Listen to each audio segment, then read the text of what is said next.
Hey guys, Rob Hogue here, Bass Stalker Fishing. Today I want to do another product video.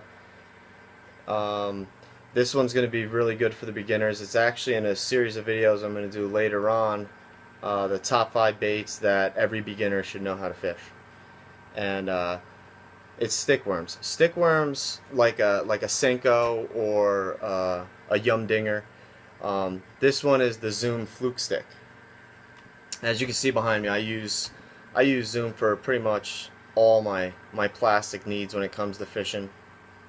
I love their plastics. I think that their plastic is very durable, and what I mean by that is you can catch multiple fish off one piece of plastic, whereas like the Senkos, I really don't feel they're very durable. A lot of times when I used to fish them, you catch one fish and they're toast. So that's a waste of money on your part.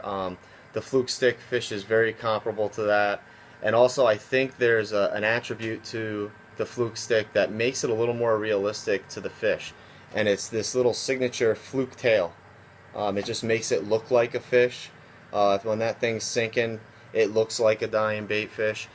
These aren't as heavy as Senkos because they're not packed with as much salt as the Senkos are, but that's why they're more durable. You can always add a little bigger weight, and with the tungsten weights nowadays, they're so small that adding another 1/8 of an ounce isn't really gonna hurt your bait that much. So I like these baits because they're cheaper. I get more in a pack, and I love the colors of Zoom plastics. The way I like to fish these baits is either Wacky Rig or a Texas rig. You can do Wacky Rig with no weight, you can do Texas rig with no weight, or you can use a weight. First I'll show you how to set up the Wacky Rig. I don't buy a special jig head. I like fishing Wacky Rigs with weight. I feel that when this bait drops weightless, it just stays pretty straight and you don't get a lot of that action. But when you have a little weight on that hook and you're pulling this bait through the water, those ends are going to flutter down. And then when you twitch it up, the same thing. You're going to get action, and then it's going to start to sink again.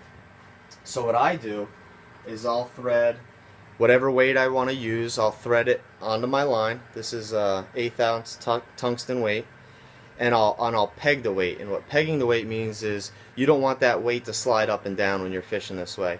So I have this little rubber T-stop here. I'll put the weight on the line, and then you'll slide this T-stop up the weight, through the hole of the weight, and you'll pull it tight. And when it gets tight, you snip the plastic off the bottom and the plastic off the top, and now that weight won't move on that fishing line, okay? Then I'll tie on my Wacky Rig hook. This is a VMC Wacky Rig hook, so it's actually going to sit like that, and that weight can move if you pull it, but it's not going to move from you fishing the bait. So, and then a Wacky Rig, I don't use fancy O-rings or anything like that. I just hook the bait through the middle so that it's kind of balanced, and then you can see the action you can get from that, just wiggling it in the air. So that weight's going to take that bait down. It's going to make these sides flutter, and you're going to pop it up. So really with this retrieve, I'll cast out. I'll make a long cast along a weed line or along a sharp bluff or something, and I'll let it sink, and then I'll pop that rod twice. You don't have to pop it hard, just get that tip to pop a little bit, and then I'll let it sink again. And a lot of times with fishing these Senko or these Senko style baits, these stickworm style baits, you really have to become a line watcher. And what I mean by that is a lot of times bass hit these baits on the way down, and if you have slack in your line and you haven't tightened that slack yet, you're gonna miss the thumping of the fish on that line, and that fish is just gonna sit with that bait in its mouth. And like I said before, that's when you start hooking fish in the stomach and start causing injury to the fish. So you really want to become a line watcher.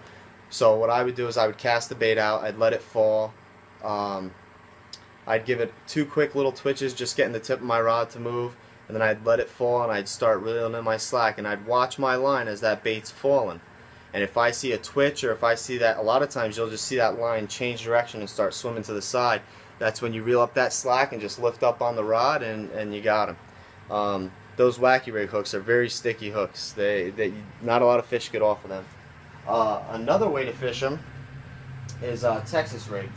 And if you don't know how to Texas rig, I'll show you. Same thing, you can do it weightless or with a weight. Now, when I'm fishing with a weight on a Texas rig, I'm not going to peg the weight. The weight's going to be able to slide up and down the line, and that's important.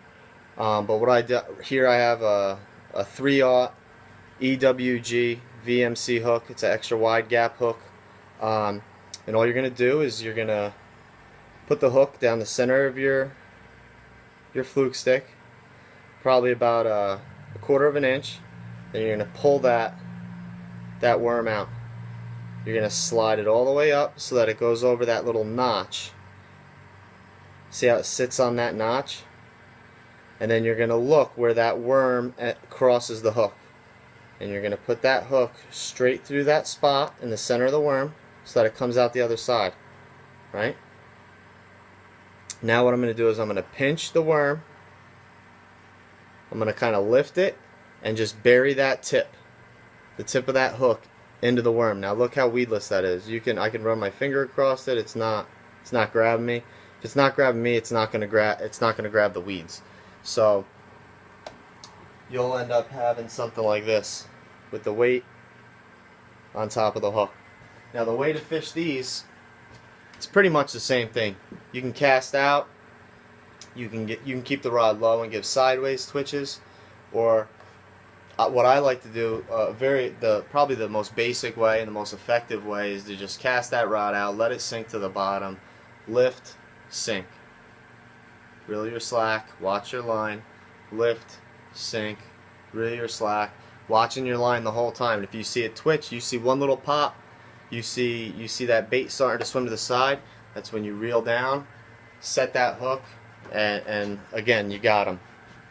It's very important with when I'm fishing worms like this and I'm fishing slow presentations, I'm not doing a sweeping hook set. I don't want to do a sideways hook set. What I want to do, if I'm fishing worms or something like that, even like jigs, the same way it's with jigs or a frog, I want to have a hook set that comes up. I don't want a sideways hook set like I would with like a swim bait or a spinner bait or a chatter bait or something like that.